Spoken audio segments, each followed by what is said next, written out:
नमस्कार विद्यार्थी मित्रांनो. आज आपण मानव संसाधन लेखे यांचं मूल्यमापन करण्याच्या किंवा मूल्यांकन करण्याच्या वेगवेगळ्या पद्धती विचारात घेणार आहोत. म्हणजे कोणत्याही आस्थापनेमध्ये कोणत्याही ऑर्गनायझेशनमध्ये काम करणारे जी काही मानव संसाधन असतात त्या मानव संसाधनाचं मूल्यमापन किंवा मूल्यांकन करणं हे अतिशय गरजेचं असतं. आणि त्या मूल्यांकनाच्या कोणत्या पद्धती असतात त्या पद्धतीही आपण या ठिकाणी विचारात घेतल्या पाहिजेत. आता मानवी मालमत्तेचं मूल्यांकन करण्यासाठी वेगवेगळ्या ऑर्गनायझेशनमध्ये वेगवेगळ्या आस्थापनेमध्ये अनेक पद्धती सुचवलेल्या आहेत पहा. त्यामध्ये एकवाक्यता नाही आहे, त्यामध्ये विविधता आपल्याला पाहायला मिळते. आणि म्हणून अशा अनेक पद्धती सुचवलेल्या असतील. त्यापैकी बऱ्याच पद्धती ह्या शारीरिक आणि आर्थिक मालमत्तेच्या मूल्यांकनावर आधारित आहेत. म्हणजे मानव संसाधनाचं मूल्यांकन करत असताना त्यांची शारीरिक मूल्य आणि आर्थिक मूल्य याचाही त्या ठिकाणी विचार केला जातो आणि त्यावर त्या मालमत्तेचं मूल्यांकनही केलं जातं. म्हणून आर्थिक आणि शारीरिक मूल्यमापन हे या ठिकाणी त्या मालमत्तेचं केलं जातं आणि त्यानुसार त्या मालमत्तेचं मूल्यांकन केलं जातं. आणि इतर मानवी गोष्टी ह्या विचारात घेतल्या जातात. आता मानवी गोष्टीच्या बाबतीत मात्र इतर बाबी विचारात घेणं गरजेचं आहे. मानवी मालमत्तेचं मूल्यांकन करण्याच्या पद्धती वेगळ्या आहेत पहा. आणि मानवेतर म्हणजे भौतिक स्वरूपाची मालमत्ता जी असेल तर त्याचे मूल्यांकन करण्याची पद्धती वेगळी आहे. आणि म्हणून मानवी मालमत्तेचं मूल्यांकन करण्याच्या मुख्य पद्धती ह्या कोणकोणत्या आहेत, कोणकोणत्या पद्धतीने ह्या मालमत्तेचं मूल्यांकन केलं जातं तेही आपण या ठिकाणी समजून घेतलं पाहिजे. आता याच्यापैकी काही विशिष्ट ठराविक पद्धती ज्या आहेत, महत्त्वाच्या पद्धती या ठिकाणी आपण त्याविषयी चर्चा करूया. पहिली जी पद्धती आहे ती म्हणजे ऐतिहासिक किंमत पद्धती. आता ऐतिहासिक किंमत ही मानवी संसाधनावर होणाऱ्या वास्तविक खर्चावर आधारित असते. म्हणजे मानवी संसाधनावर वास्तविक स्वरूपात किती खर्च केलेला असतो त्या खर्चाचा त्या ठिकाणी विचार केला जातो. अशी किंमत दोन प्रकारची असू शकते. म्हणजे मानवी संसाधनाची ऐतिहासिक किंमत ही दोन प्रकारची असू शकते. पहिली किंमत म्हणजे अधिग्रहण किंमत. आता अधिग्रहण किंमत म्हणजे काय, तर अशा पद्धतीचा मानवी संसाधन अधिग्रहण करण्यासाठी केला जाणारा खर्च. उदाहरणार्थ त्या ठिकाणी मानवी संसाधन हे त्या ठिकाणी भरती करण्यासाठी ते भरती करणं, निवड करणं, प्रशिक्षण देणं, त्यांना कामावर नियुक्त करणं यासाठी जो काही खर्च केला जातो त्या खर्चाला आपण अधिग्रहण खर्च असं म्हणतो. आणि दुसरा जो प्रकार आहे तो खर्च म्हणजे शिक्षणाचा खर्च. म्हणजे कर्मचाऱ्यांच्यावर विशिष्ट पद्धतीचं प्रशिक्षण दिलं जातं, त्याच्यावर प्रशिक्षणाचा खर्च केला जातो आणि म्हणून त्याला शिक्षणाचा खर्च असं म्हटलं जातं. आता अधिग्रहण किंमत म्हणजे प्रशिक्षण आणि विकासावर केलेला खर्च. ही पद्धत त्याच्या अनुप्रयोगामध्ये अगदी सोपी आहे, परंतु ती मानवी मालमत्तेचं खरं मूल्य प्रतिबिंबित करत नाही. ती मानवी मालमत्तेचं जे काही खरं मूल्य असतं ते प्रतिबिंबित करत नाही. उदाहरणार्थ अनुभवी कर्मचाऱ्याला जास्त प्रशिक्षण आवश्यक नसतं. Try to understand. जे कर्मचारी अनुभवी असतात अशा अनुभवी कर्मचाऱ्यांना जास्त प्रशिक्षणाची आवश्यकता नसते आणि म्हणूनच त्यांचं मूल्य हे खाली आलेलं दिसून येतं. परंतु त्याचे वास्तविक मूल्य हे ऐतिहासिक किमतीच्या पद्धतीद्वारे सुचविल्या गेलेल्या किमतीपेक्षा जास्त असतं. म्हणून वास्तविक मूल्य मात्र ऐतिहासिक पद्धतीच्या सुचवलेल्या किमतीपेक्षा कसं असतं, जास्त असतं. आणि म्हणून पहिली जी पद्धती असते ती म्हणजे ऐतिहासिक किंमत पद्धती, की जी पद्धती वास्तविक खर्चावर आधारित आहे. लक्षात घ्या. मग त्या वास्तविक खर्चामध्ये कोणकोणते खर्च आपण पाहिले, पहिला अधिग्रहण आणि दुसरा शिक्षण यावर केले जाणारे खर्च हे या ठिकाणी ऐतिहासिक किमतीमध्ये समावेशित होतात. त्यानंतर बदली किंमत. आता बदली किंमत हा भाग आपण विचारात घेतला पाहिजे. ऐतिहासिक खर्च पद्धतीच्या आधारे म्हणजे या पद्धतीच्या आधारावर जे कर्मचारी त्या ठिकाणी नियुक्त झालेले असतात त्या कर्मचाऱ्यावर झालेले खर्च हे विचारात घेतले पाहिजेत. त्याचबरोबर ते कर्मचारी बदलण्याची किंमत ही राष्ट्रीय किंमत विचारात घेतली जाते, जी सध्याची जागा बदलण्यासाठी नवीन कर्मचारी घेण्याची आवश्यकता असू शकते. म्हणजेच अशा बदली कर्मचाऱ्यांचा सुद्धा विचार केला पाहिजे. तो स्थानिक पातळीवर केला पाहिजे, राज्य पातळीवर केला पाहिजे आणि राष्ट्रीय पातळीवर केला पाहिजे. आणि अशा वेगवेगळ्या पातळीवर जर कर्मचाऱ्यांची बदली करायची असेल किंवा कर्मचारी बदलायचे असतील तर त्यासाठी कोणत्या प्रकारचा खर्च करावा लागतो किंवा त्यासाठी कोणती किंमत मोजावी लागते, ती किंमत म्हणजेच बदली किंमत. बदली खर्चाची तुम्हाला जर गणना करायची असेल तर विविध प्रकारचे खर्च विचारात घेतले जातात. ते खर्च कोणकोणते असतात, तर ते अधिग्रहण करण्याचा खर्च असेल, त्यांचं शिक्षण देण्याचा खर्च असेल, त्यांचं प्रशिक्षण देण्याचा खर्च असेल, तर त्या खर्चाचा तुम्ही विचार केला पाहिजे. आणि पुनर्स्थापनेची किंमत ही नेहमी लक्षात ठेवा ऐतिहासिक खर्चापेक्षा जास्त असते. पुनर्स्थापना म्हणजे पुन्हा त्या ठिकाणी त्या कर्मचाऱ्याला त्या ठिकाणी स्थापित करायचं आहे, नवीन कर्मचारी त्या ठिकाणी स्थापित करायचा आहे, तर त्यावेळेला मात्र ही जी काही किंमत असते ही ऐतिहासिक खर्चापेक्षा जास्त असते. उदाहरणार्थ की मध्यम व्यवस्थापन पातळीवरील कार्यकारी अधिकाऱ्याची बदली किंमत ही त्या पदावरच्या सध्याच्या पगाराच्या 1.5 ते 2 पट असते, लक्षात घ्या. म्हणजे जे काही कार्यकारी अधिकारी असतात मध्यम व्यवस्थापनामध्ये, आता व्यवस्थापनाचे पातळ्या तर आपल्याला माहिती असतील की 3 प्रकारचं व्यवस्थापन असतं: उच्च व्यवस्थापन, मध्यम व्यवस्थापन आणि न्यूनतम व्यवस्थापन. त्यामधलं उदाहरणासाठी आपण मध्यम व्यवस्थापन पाहूया. आणि मध्यम व्यवस्थापनावर जे काही काम करणारे जे काही कार्यकारी अधिकारी असतात त्यांच्या पगाराची जर बदली आपण विचारात घेतली, त्यांच्या पगाराची बदली किंमत विचारात घेतली, तर ती मात्र 1.5 ते 2 पट असू शकते, लक्षात घ्या. पुनर्वसन किंमत ही मानवी मालमत्तेचे मूल्य दर्शवण्यापेक्षा बरेच चांगले सूचक आहेत, लक्षात घ्या. जरी त्यात काही परिचलात्मक समस्या उद्भवल्या असतील, उदाहरणार्थ एखाद्याच्या खर्चाचं मूल्यमापन केल्यानं एखाद्याची खरी किंमत सहज सापडणार नाही. म्हणजे कोणत्याही व्यक्तीचं मूल्यमापन करत असताना त्या व्यक्तीची सहज अशी किंमत तुम्हाला करता येत नाही. सहज किंमत तुम्हाला त्या व्यक्तीची सापडणार नाही. त्या व्यक्तीवर किती खर्च केलेला आहे त्या खर्चाची आकडेवारीसुद्धा तुम्हाला सहज उपलब्ध होणार नाही. आणि म्हणून त्या ठिकाणी अशा पद्धतीची अकाउंटिंग ठेवले जातात. म्हणून दुसरी जी पद्धती आहे मूल्यमापन करण्याची ती म्हणजे बदली किंमत. त्यानंतर तिसरी पद्धती आपण विचारात घ्यायची ती म्हणजे मानक किंमत. मानक किंमत ऐतिहासिक किंवा प्रतिस्थापन खर्चाचा वापर हा त्या ठिकाणी करण्याच्या ऐवजी अनेक कंपन्यांमध्ये मानवी मालमत्तेच्या मूल्यांकनासाठी प्रमाणित खर्चाचा वापर केला जातो. आता प्रमाणित खर्च म्हणजे काय? स्टँडर्ड कॉस्ट आपण म्हणतो. त्या स्टँडर्ड कॉस्टचा विचार केला जातो आणि त्यानुसार मग त्या ठिकाणी ॲक्च्युअल कॉस्ट त्या ठिकाणी इन्कर केली जाते आणि त्यामध्ये मग दोन्ही खर्चांची तुलना केली जाते आणि त्यातून further standard cost is less or lower or more हे त्या ठिकाणी पाहिलं जातं. आणि त्यानुसार जर स्टँडर्ड कॉस्ट ही लोअर असेल तर चांगली गोष्ट आहे, व्यवसायाच्या दृष्टीतून ते परवडणार आहे. आणि जर स्टँडर्ड कॉस्ट प्रमाणित खर्च हा जर जास्त असेल, म्हणजे प्रमाणित खर्च जर जास्त असेल आणि प्रत्यक्ष खर्च जर कमी असेल तर ते व्यवसायाच्या दृष्टीतून परवडत असतं. आणि प्रमाणित खर्च जर कमी असेल आणि प्रत्यक्ष खर्च जर जास्त असेल तर तो व्यवसायाच्या दृष्टीतून परवडणारा नसतो. म्हणून या ठिकाणी हा एक भाग आपण या ठिकाणी लक्षात घेतला पाहिजे. आणि म्हणून मानक किंमत ही आपण त्या ठिकाणी विचारात घेतली पाहिजे. आता प्रत्येक श्रेणी कर्मचाऱ्यासाठी मानक किंमत निश्चित केली जाते हे आपण लक्षात घेतलं पाहिजे आणि त्या मानक किमतीनुसार त्यांचं मूल्य मोजलं जातं. तशी ही पद्धती खूप सोपी आहे. म्हणजे स्टँडर्ड आपण अगोदर फिक्स करायचं, त्यानंतर त्यानुसार ॲक्च्युअल परफॉर्मन्स काउंट करायचा आणि त्याची तुलना करायची आणि त्यामधून आपल्या लक्षात येतं की बऱ्याच वेळेला स्टँडर्ड जे ठरवलेलं असतं ते स्टँडर्ड कॉस्ट ही ॲक्च्युअल कॉस्टपेक्षा जास्त असते आणि त्यामुळे ती कोणत्याही ऑर्गनायझेशनला परवडते, म्हणजेच ॲक्च्युअल कॉस्ट ही कमी असते. म्हणजे अशा पद्धतीनं ही मानक किंमत ही त्या ठिकाणी मोजली जाते आणि त्यानुसार त्याचं मूल्यमापन हे केलं जातं. परंतु समान गटामध्ये जे काही कर्मचारी काम करत असतात त्यांच्यामधले मतभेद मात्र आपण लक्षात घेत नाही. बऱ्याच घटनांमध्ये त्यांचा फरक आपल्याला समजू शकतो. समान घटक असतील, समान क्षेत्र असेल, समान काम असेल, समान प्रक्रिया असेल तरी देखील त्या क्षेत्रामध्ये काम करणारे जे काही मानवी संसाधन असतं त्यांच्यामध्ये आपणाला तफावत असल्याचं दिसून येतं, फरक असल्याचं दिसून येतं, लक्षात घ्या. आणि म्हणून हे मतभेद आपण त्या ठिकाणी विचारात घेतले जात नाहीत, ते फरक विचारात घेतले जात नाहीत. हा मात्र भाग या ठिकाणी मानक किमतीमध्ये आपण विचारात घेतला पाहिजे. त्यानंतर पुढची जी पद्धती आहे मूल्यांकनाची ती म्हणजे भविष्यातील कमाईचे सध्याचे मूल्य. आता या पद्धतीमध्ये कर्मचाऱ्यांच्या विविध गटाच्या भविष्यातील कमाईचा अंदाज हा केला जातो आणि त्याच्या सेवानिवृत्तीच्या वयापर्यंत काय अंदाज असेल भविष्याचा आणि अशा कमाईचं सध्याचं मूल्य काय असेल हे विचारात घेतलं जातं.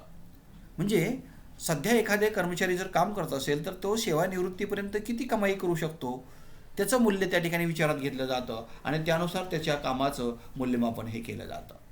म्हणजे ही पद्धती आर्थिक मालमत्तांच्या बाबतीत भविष्यातील कमाईच्या सध्याच्या मूल्याप्रमाणात असते, लक्षात घ्या. तथापि ही पद्धती मानवी मालमत्तेचं मूल्यांकन योग्य पद्धतीने देत नाही, कारण ती संस्थात्मक परिणामकारकता प्राप्त करण्यात तिचं मोजमाप केलं जात नाही. हे मॉडेल लेव शॉर्ट्स यांनी विकसित केलेलं आहे आणि ते भारतामध्ये लोकप्रिय झालेलं आहे. हे पगाराच्या पद्धतीचं भांडवल म्हणून देखील ओळखलं जातं, नीट लक्ष द्या. लेव मॉडेल किंवा शॉर्ट्स मॉडेल हे पगाराच्या पद्धतीचं भांडवल म्हणून काय केलं जातं, ओळखलं जातं. या पद्धतीनुसार एखाद्या कर्मचाऱ्यांची भविष्यकाळातील कमाई किंवा कर्मचाऱ्याचे ग्रेड निवृत्तीच्या वयापर्यंत निश्चित केले जाते आणि सध्याचं मूल्य मिळवण्यासाठी त्या व्यक्तीस आणि समूहाला योग्य दरानं सूट दिली जाते. लक्षात घ्या. मग ह्यानं कोणतं मॉडेल विकसित केलेलं आहे, तर ते मॉडेल आपल्याला खालीलप्रमाणे सांगता येईल. आता त्या मॉडेलमध्ये व्ही कन्सेप्ट आहे.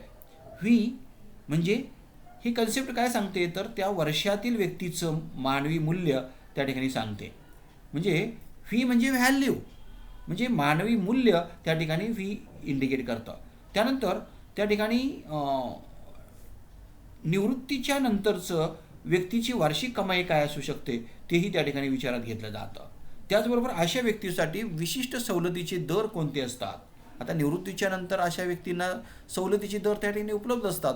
इन्कम टॅक्समध्ये सवलत असू शकते, प्रवासामध्ये सवलत असू शकते, अशा अनेक प्रकारच्या सवलती त्या ठिकाणी विचारात घेतल्या जातात आणि त्यानुसार भविष्यातील कमाईचं मूल्य हे काढलं जातं. आणि त्याचबरोबर सेवानिवृत्तीचं वय तेही त्या ठिकाणी विचारात घेतलं जातं.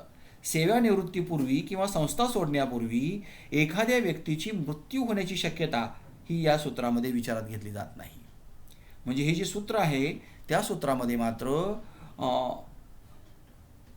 सेवानिवृत्तीच्या पूर्वी जर एखाद्या व्यक्तीची मृत्यू होण्याची शक्यता असेल तर ती विचारात घेतली जात नाही. म्हणून ही चौथी पद्धती आपण लक्षात घ्यायची आहे, भविष्यातील कमाईचे सध्याचे मूल्य. ओके. त्यानंतर पाचवी पद्धती आपण विचारात घेतो आहोत मानवी संसाधनाचं मूल्यमापन करण्याची, ती म्हणजे अधिग्रहण खर्च पद्धती.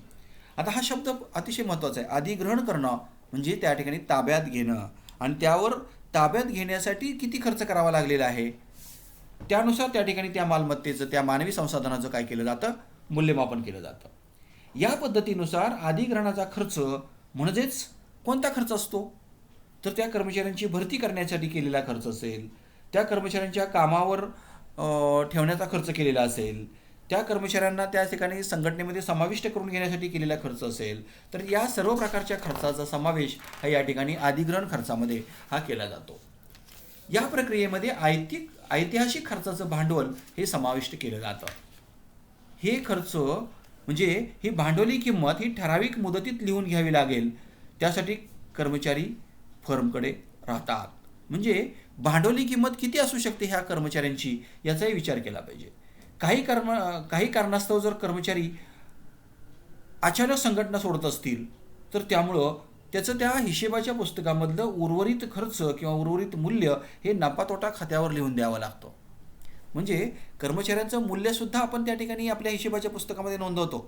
मग ते नफा तोटा खात्यामध्ये सुद्धा केलं जातं आणि ताळेबंदामध्ये सुद्धा केलं जातं. आणि मग जर असा एखादा कर्मचारी जर सोडूनच जात असेल तर त्याच्यावर केलेला खर्च हा वाया जातो आणि मग तो खर्च तुम्हाला नफा तोटा पत्रकामध्ये नोंदवावा लागतो. आणि म्हणून ही एक पद्धती, अधिग्रहण खर्च पद्धती, ही आपण या ठिकाणी विचारात घेतली पाहिजे. त्यानंतर पुढची पद्धती विचारात घ्यायची आहे ती म्हणजे बदली खर्च पद्धती. एखाद्या कर्मचाऱ्याच्या ऐवजी दुसरा बदली कर्मचारी त्या ठिकाणी नियुक्त करण्यासाठी किती खर्च येतो याचाही विचार केला जातो.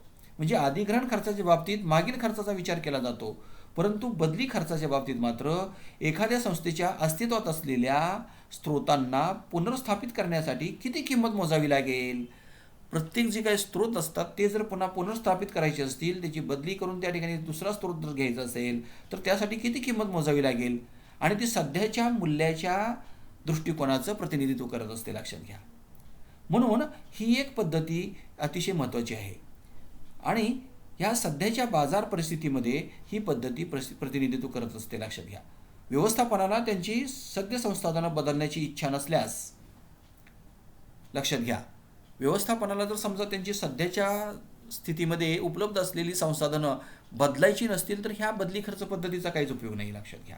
आणि म्हणून ही पद्धती कशी असते, निरर्थक ठरू शकते. आणि बऱ्याच वेळेला काही वेळेला बदलीची शक्यता ही सारखी नसतेच. प्रत्येक विभागामध्ये एखाद्या कर्मचारी जर बदलायचा असेल तर त्याची कारणं अनेक असू शकतात. काही कर्मचारी हे कार्यक्षम असू शकतात, त्यांना प्रमोशन द्यावं लागतं, त्यासाठी त्यांची इतरत्र बदली करावी लागेल. काही कर्मचारी चांगल्या पद्धतीने काम करत नसतील, विशिष्ट मापदंडकाप्रमाणे ते उत्पादन करत नसतील, तर त्यांची बदली त्या ठिकाणी करावी लागेल. म्हणजे बदलीची कारणंही वेगवेगळी असू शकतात आणि त्यानुसार मग त्या ठिकाणी दुसरा कर्मचारी नेमणं आणि त्यासाठी केला जाणारा खर्च किंवा करावा लागणारा खर्च हा किती असतो हे मोजण्याची पद्धती म्हणजे बदली खर्च मूल्यमापन पद्धती. ओके. त्यानंतर पुढची पद्धती आपण विचारात घ्यायची अपेक्षित प्राप्त मूल्यमाप. अपेक्षित प्राप्त मूल्य. आतापर्यंत आपण बऱ्याचशा पद्धती विचारात घेतल्या आणि त्या पद्धती कशावर आधारित आहेत तर त्या किमतीवर आधारित आहेत. म्हणून त्या रेकॉर्डसाठी काय होऊ शकतात, योग्य ती माहिती देऊ शकतात. परंतु अपेक्षित प्राप्त मूल्य हे काय असू शकतं, भविष्यकाळाचा अंदाज असतो आणि अंदाज म्हटलं की वास्तव मूल्य किंवा खरी किंमत त्या ठिकाणी सांगितली जाईलच असं नाही. आणि म्हणून ही पद्धती अतिशय काळजीपूर्वक वापरली पाहिजे. ह्या अपेक्षित जास्तीचं मूल्य हे गृहीत धरलं गेलेलं आहे, लक्षात घ्या. आणि हे गृहीत बऱ्याच वेळेला योग्य असतातच असं नाही. आणि म्हणून संस्थेचं मूल्य हे त्या ठिकाणी आपण समजून घेत असताना या भविष्यकालीन प्राप्त मूल्याचा सुद्धा विचार केला पाहिजे आणि त्यानुसार अपेक्षित प्राप्त मूल्य किती आहे याचा विचार केला पाहिजे. आणि म्हणून एखाद्या व्यक्तीवर केलेला खर्च आणि संस्थेचे त्याचे मूल्य यांच्यात प्रत्यक्ष संबंध नसल्याची माहिती ही बऱ्याच वेळेला अस्तित्वात येते आणि त्यामुळं त्या माहितीचा उपयोग हा संस्थेसाठी होऊ शकत नाही. म्हणून एखाद्या व्यक्तीच्या अपेक्षित रिलिजिबल व्हॅल्यूसाठी कोणते चल दिलं जातं हे वरील जे पद्धती असते अपेक्षित मूल्य पद्धती ती आपण लक्षात घेतली पाहिजे. त्यामध्ये वैयक्तिक सशर्त मूल्ये म्हणजे ही जी मूल्ये असतात ती सशर्त असतात आणि संघटनेत राहण्याची तयारी आणि त्याची आवड, त्याची आधीची व्यक्तीची क्षमता त्याचाही विचार केला पाहिजे आणि त्यानुसार सुद्धा त्या ठिकाणी ह्या मूल्याचा विचार केला पाहिजे. त्यानंतर नंतरचे जॉबचे समाधान त्याला किती आहे, त्याची वचनबद्धता किती आहे, लॉयल्टी आपण म्हणतो ती किती आहे, घनिष्ठता किती आहे, या सर्व गोष्टींचा विचार हा या ठिकाणी अपेक्षित मूल्य पद्धतीमध्ये केला जातो. त्यानंतर पुढची पद्धती आहे आर्थिक मूल्य पद्धती. आता आर्थिक मूल्य पद्धती म्हणजे काय सांगितलं जातं तर मालमत्तेच्या मूल्याची अर्थशास्त्राची संकल्पना ही त्याच्या भावी आर्थिक फायद्याच्या सध्याच्या किमतीतीच आहे. या दृष्टिकोनास सैद्धांतिक आव्हान आहे. परंतु या पद्धतीमध्ये काही गोष्टींचा वापर केला जातो, काही गोष्टींचा समावेश असतो. तो कोणता समावेश असतो आर्थिक मूल्य पद्धतीमध्ये तर भविष्यातील फायद्यांचा अंदाज ह्या पद्धतीमध्ये असतो आणि त्याचबरोबर योग्य व्याजदर वापरून अशा फायद्यांचे सध्याचे मूल्य निश्चित केले जाते.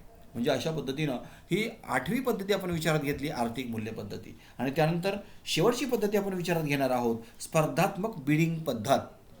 म्हणजे याला संधी खर्च पद्धत म्हणून सुद्धा ओळखलं जातं. ह्या स्पर्धात्मक बिडिंग पद्धतीला संधी खर्च पद्धती म्हणून देखील काय केलं जातं, ओळखलं जातं. पर्यायी क्रियेची निवड करून मिळणाऱ्या फायद्याचं मोजमाप हे विचारात घेतलं पाहिजे आणि त्या मोजमापाचं मूल्य करून संधी किंमत ही परिभाषित केली जाते. ह्युमन रिसोर्स अकाउंटिंगच्या बाबतीत संधीचा खर्च हा स्पर्धात्मक निविदा प्रक्रियेद्वारे ठरवला जातो. स्पर्धात्मक निविदा प्रक्रिया, आता निविदा प्रक्रिया म्हटलं की त्या ठिकाणी कॉम्पिटिशन आलं, टेंडर नोटीस दिली जाते, त्या ठिकाणी निविदा मागवल्या जातात आणि त्यामधून जे योग्य टेंडर असेल तेच त्या ठिकाणी फायनल केलं जातं. म्हणजे अशा पद्धतीनं ही पद्धती ह्या बिडिंग पद्धतीमध्ये वापरली जाते. म्हणून ह्या संधीचा खर्च हा स्पर्धात्मक निविदा प्रक्रियेद्वारे ठरवला जातो आणि ज्यात विविध विभाग आणि विविध अधिकाऱ्यांच्या सेवेसाठी ती बोली लावली जाते. गुंतवणुकीवरील परतावा निश्चित करण्यासाठी यशस्वी बिडची रक्कम ही जोडली जाते. म्हणजे अशा पद्धतीनं स्पर्धात्मक बिडिंग पद्धती ही अतिशय महत्त्वाची असते. अशा ह्या वेगवेगळ्या मूल्यांकन करण्याच्या पद्धती आपण या ठिकाणी विचारात घेतलेल्या आहेत. म्हणजे मानवी मालमत्तेचं मूल्यांकन करण्यासाठी ह्या पाऊंड डझन पद्धती या ठिकाणी आपण वापरलेल्या आहेत. त्यामध्ये पहिली पद्धती ऐतिहासिक किंमत, दुसरी बदली किंमत, तिसरी मानक किंमत, चौथी भविष्यातील कमाईची सध्याची मूल्य पद्धत किंमत, त्याचबरोबर अधिग्रहण खर्च पद्धत, त्यानंतर बदली खर्च पद्धत, त्यानंतर अपेक्षित मूल्य पद्धत, आर्थिक मूल्य पद्धत आणि स्पर्धात्मक बिडिंग पद्धत या वेगवेगळ्या पद्धतीनं मानवी मूल्यांचं किंवा मानवी मालमत्तेचं मूल्यांकन हे केलं जातं. म्हणजे यापैकी योग्य पद्धतीचा अवलंब करून त्या ऑर्गनायझेशननं आपल्या ह्युमन रिसोर्सेसचं इव्हॅल्युएशन करणं हे गरजेचं असतं. अशा पद्धतीनं ह्या वेगवेगळ्या पद्धती आपण विचारात घेतलेल्या आहेत आणि याच ठिकाणी हा भाग संपला जातो. Thank you very much.